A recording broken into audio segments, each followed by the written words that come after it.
Good morning साथियों, आप सभी का फिर से स्वागत है हमारे इस प्यारे चैनल डू फॉर यू पर। और आज हम लोग बात करने वाले एक डेरिवेशन का, ठीक है, जो एग्जाम के पॉइंट ऑफ व्यू के लिए इंपॉर्टेंट है ही है, पढ़ना भी है, ठीक है। तो किसी कुंडली या पारिनालिका के 100 प्रेरक को व्यंजक को क्या करना है, लोग प्राप्त करना है। मतलब इंग्लिश से बोले तो इसको बोलते हैं सेल्फ इंडक्टेंस। क्या बोलते हैं बच्चा? सेल्फ इंडक्टेंस, ठीक है ना। तो आज हम लोग सेल्फ इंडक्टेंस का डेरिवेशन करने वाले हैं। सेल्फ इंडक्टेंस का डेरिवेशन होता है L बराबर mu not N square A by L, ठीक है। तो देखते हैं, तो सबसे पहले समझते हैं कि ये 100 प्रेरक होता क्या। इससे पहले मैंने आप लोगों को बताया था 100 प्रेरण की घटना। तो 100 प्रेरण की घटना क्या था?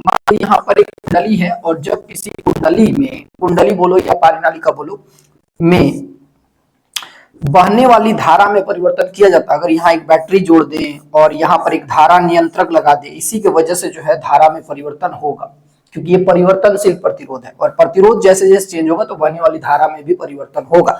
और जब किसी कुंडली में बहने वाली धारा में परिवर्तन किया जाता है तो इस कुंडली में अपने आप चुंबकीय फ्लक्स में परिवर्तन के कारण धारा प्रेरित हो जाती है। इस घटना को स्वप्रेरण की घटना कहा जाता है और इसका सेल्फ इंडक्टेंस L होता है, मैंने आप लोगों को बताया था, ठीक है। तो इससे बहने वाली धारा में आई परिवर्तन करेंगे तो यहाँ अपने आप एक ईएमएफ पैदा हो जाएगा और उसकी वजह से क्या बहने लगेगा बोलो, एक न्यू करंट जनरेट हो जाएगा और इसी फेनोमेना को कहा जाता है स्वप्रेरण। और अगर कोई एक कुंडली है तो उसके पास होता है 100 प्रेरक, और 100 प्रेरक को किसे डिनोट करते हैं बोलो, L से। तो किसी कुंडली या पारिनालिका के 100 प्रेरक के व्यंजक को प्राप्त करना, उसका फॉर्मूला होता है L बराबर mu not N square A by L. एकदम दिमाग में डाल लो, L बराबर mu not N square A by L होता है, ठीक है। तो इसका डेरिवेशन करते हैं। चलो मान लेते हैं, माना कि, ठीक है ना, माना कि L बराबर क्या है? L बराबर कुंडली की लंबाई। तो L बराबर कुंडली की लंबाई हो गया, याद रखना L बराबर कुंडली की लंबाई है। A बराबर है कुंडली के अनुप्रास काट का क्षेत्रफल। तो इस कुंडली के अनुप्रास काट का क्षेत्रफल मान लो A है। इस कुंडली की लंबाई कितना है बोलो, L है। कुंडली में कुल लपेटों की संख्या कैपिटल N है और स्मॉल n का मतलब होता है कुंडली के प्रत्येकांग लंबाई में लपेटों की संख्या। तो प्रत्येकांग लंबाई में लपेटों की संख्या क्या है? Small n। इसको याद रखना है। कुंडली के प्रत्येकांग लंबाई में लपेटों की संख्या, और कैपिटल N का मतलब होता है कुंडली में कुल लपेटों की संख्या। अगर एकांक लंबाई में लपेटों की संख्या स्मॉल n है तो L लंबाई में लपेटों की संख्या कितना होगा? L लंबाई में लपेटों की संख्या Ln होगा और Ln होगा कुंडली में कुल लपेटों की संख्या। तो इसके जगह लिख सकते हैं हम लोग Ln। L क्या है? कुंडली की लंबाई है। A क्या है? कुंडली के अनुप्रास काट का क्षेत्रफल है। तो जब इससे धारा बहेगा तो यहाँ धारा कैसे बह रहा है बाबू? क्लॉकवाइज में बह रहा है। तो सामने वाला फेस साउथ पोल और ये वाला फेस नॉर्थ पोल। चुंबकीय बल रेखा यहाँ से बाहर निकलेगी, मतलब चुंबकीय क्षेत्र B की दिशा भी ऐसे होगा और अनुप्रास काट के क्षेत्रफल की दिशा भी ऐसे होगा। तो दोनों के बीच का कोण कितना हो गया बोलो? 0 डिग्री, ठीक है। तो इस कुंडली में B की दिशा ऐसे और A की दिशा भी ऐसे है, तो थीटा इक्वल टू क्या हो गया बोलो? 0 डिग्री। फटाफट ये चीजें याद रखना बहुत जरूरी है। L बराबर कुंडली की लंबाई, A बराबर कुंडली के अनुप्रास काट का क्षेत्रफल, कैपिटल N बराबर कुंडली में कुल लपेटों की संख्या और स्मॉल n बराबर कुंडली के प्रत्येकांक लंबाई में लपेटों की संख्या। अब निकालेंगे कुंडली के एक लपेट से संबंध चुंबकीय फ्लक्स। तो कुंडली के एक लपेट से संबंध चुंबकीय फ्लक्स होगा फाई बराबर BA cos थीटा। चुंबकीय फ्लक्स का फॉर्मूला होता है BA cos थीटा। थीटा बराबर कितना डिग्री हो जाएगा? 0 डिग्री। तो फाई बराबर हो गया BA cos 0 डिग्री। cos 0 की वैल्यू 1 यानी कि आ जाएगा बोलो B।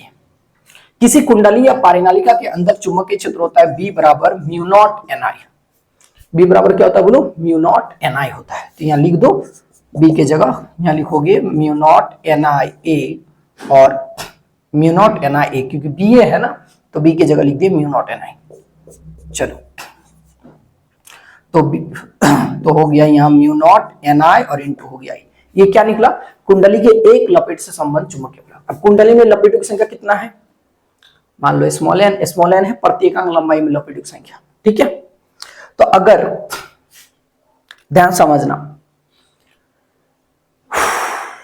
अगर यहाँ n म्यू नॉट Ni आया तो चाहे तो इससे हम n का वैल्यू पुट कर सकते हैं, या फिर हम पहले निकालते, ये क्या निकाले? ये निकाले एक लपेट से संबंध चुंबकीय फ्लक्स। चाहो तो पूरे के लिए भी निकालो, तो पूरे के लिए निकालो कितना आएगा, पूरे के लिए निकालेंगे तो कैपिटल एन की जगह हम लिखेंगे एल एन, और स्मॉल एन की जगह लिखोगे, पता है ना, स्मॉल एन की जगह लिखोगे क्या, स्मॉल एन की जगह लिखोगे एल बाय एन। तो निकाल देते एन बराबर कुंडली में कुल लपेटों संख्या।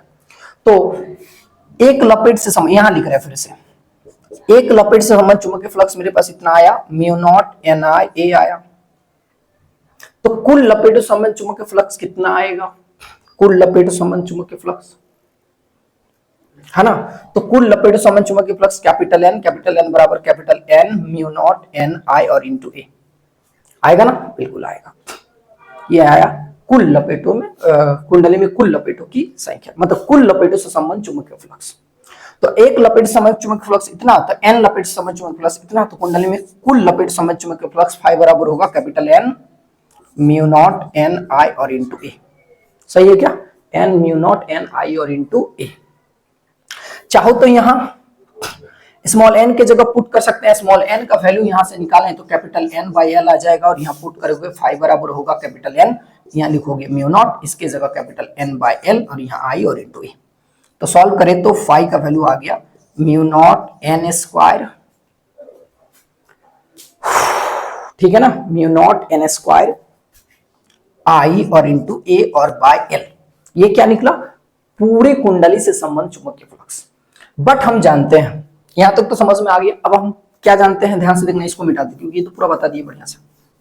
अब देखो हम जानते हैं बट कि किसी कुंडली का जो स्वप्रेरक होता है उसको कैसे लिखते हैं, इस कुंडली से संबंध चुंबकीय फ्लक्स फाई जो है बहने वाली धारा आई के समानुपाती होता है, ये पढ़ाए थे, ठीक है। किसी इस कुंडली से संबंध जो भी चुंबकीय फ्लक्स होता है उससे बहने वाली धारा आई के समानुपाती हो, जब भी समानुपाती साइन हटाएं कुछ ना कुछ लगे कांस्टेंट, तो कांस्टेंट के रूप में यहाँ एल लगता तो हो गया एल आई, और जहां एल एक समानुपाती नियतांक है जिसे कुंडली का क्या कहते हैं बाबू, स्वप्रेरक कहते हैं, सेल्फ इंडक्टेंस कहते हैं इसी एल को, इंडक्टेंस, ठीक है। तो यहाँ फाई की जगह हो गया एल आई, तो इस फाई के जिसको इक्वेशन 1 करो और इस फाई का मान समीकरण 1 में पुट कर दो, तो फाई का मान समीकरण 1 में रखने पर, तो यहां लिख देते हैं फाई का मान समीकरण 1 में रखने पर, कहां बहुत हार्ड कहां है, आसानी ना है, समीकरण 1 में रख दो फाई का मान, तो यहां रख देंगे एल आई और यहां लिखेंगे mu not capital N square I और इंटू ए और बाई ए, तो ये से ये खत्म, तो एल बराबर आ गया mu not N square A by L. तो किसी कुंडली या पारिनालिका का जो स्वप्रेरक होता है एल बराबर mu not N square A by L. अब पूछता है कि किसी कुंडली का स्वप्रेरक किन किन बातों पर निर्भर करता है, तो किसी कुंडली का स्वप्रेरक जो है निम्नलिखित 3 बातों पर निर्भर करता है, और वो क्या क्या 3 बात है। पहला कि कुछ कुंडली का जो स्वप्रेरक एल है वो कुंडली में लपेटों की कुल संख्या का वर्ग के समानुपाती होता है। दूसरा जो है कुंडली के अनुप्रास काट के क्षेत्रफल ए के समानुपाती होता है, और तीसरा जो है कुंडली के लंबाई एल के व्युत्क्रमानुपाती होता है। यानी कि इस कुंडली में जितना ज्यादा लपेटों की संख्या होगा उसका कुंडली का स्वप्रेरक उतना ही ज्यादा होगा। अनुप्रास काट का क्षेत्रफल यानी कुंडली जितना बड़ा होगा उसका स्वप्रेरक भी उतना ज्यादा होगा। हाँ, लेकिन लंबाई अगर ज्यादा है, कुंडली का लेंथ अगर ज्यादा है तो स्वप्रेरक का वैल्यू क्या होगा बोलो, कम होगा। तो उम्मीद करते हैं ये टॉपिक आपको बहुत बढ़िया समझ में आ गया होगा। इसका डेरिवेशन बहुत ही आसान था, मैंने आसान तरीका से सारा चीज बताया। तो किसी कुंडली का जो स्वप्रेरक होता है याद रखना एल बराबर mu not capital N square A by L होता है, ठीक है। क्या बोले, एल बराबर mu not capital N square A by क्या होता है बोलो, एल होता है। ये होता है किसी कुंडली का स्वप्रेरक का व्यंजक, ठीक है। कमेंट करके बताओ कैसा था, और हाँ अपने दोस्तों के साथ शेयर कर दो, और एग्जाम आ रहा है तो उसके लिए तैयार कर लो। मिलते हैं नेक्स्ट वीडियो में, थैंक यू वेरी मच।